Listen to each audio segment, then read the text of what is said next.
মন্দির ভাঙ্গা, মূর্তি ভাঙ্গার সাথে ইসলামের পক্ষের শক্তির কোনো সম্পর্ক নাই। চিল্লায় বলেন ঠিক কিনা?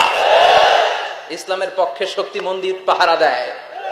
তারা সাম্প্রদায়িক সম্প্রীতিতে বিশ্বাসী, কোন দাঙ্গা হাঙ্গামা সন্ত্রাসবাদে ইসলাম বিশ্বাস করে না। চিল্লায় বলেন ঠিক কিনা? ইসলাম হচ্ছে শান্তির ধর্ম। আমরা সবসময় সাম্প্রদায়িক সম্প্রীতি, ভালোবাসা এটাতে বিশ্বাসী। হিন্দুরা ঢোল বাজায়, আমরা কিছু বলি না। আমরা তাফসীর মাহফিল করি, ওদের যারা ভদ্র তারাও কিছু বলে না। ঠিক কিনা? এই ইসলাম বিরোধীরা এরাই হিন্দু মুসলমানদের মধ্যে যে সম্প্রীতি এটাকে নষ্ট করতে চায়। কিছুদিন পর পর এরকম কিছু আবাল আর উল্লুক্কা পাঠার আগমন ঘটে। এক বাংলাদেশ, আমাদের দেশটা অনেক ছোট্ট কিন্তু সৌন্দর্যের লীলাভূমি। সুবহানাল্লাহ পড়ে।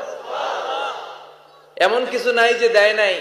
কি পাহাড়, কি সাগর, কি নদী, কি সবুজ। সমস্যা হয়েছে দুর্নীতি। সমস্যাটা কি? আমি 5.5 বছর ধরে মালয়েশিয়াতে থাকি। আল্লাহ মালয়েশিয়ার যা দিছে এর চেয়ে অনেক ঢের গুণ বেশি আমাদেরকে দিয়েছে।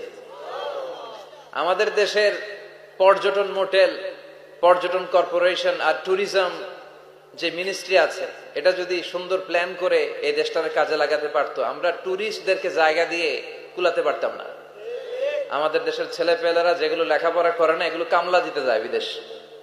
এই দেশটারে সাজাইলে এখানে ট্যুরিজমকে দেখাশোনা করার জন্য আমাদের প্রত্যেকটা ছেলের কর্মসংস্থানের ব্যবস্থা হয়ে যেত। এগুলো নিয়ে চিন্তা নাই। এরা ঘুরতে যায় বিভিন্ন দেশে, দেশ নিয়ে চিন্তা নাই। আল্লাহ আমাদের নেতাদেরকে তুমি হেদায়েত দাও।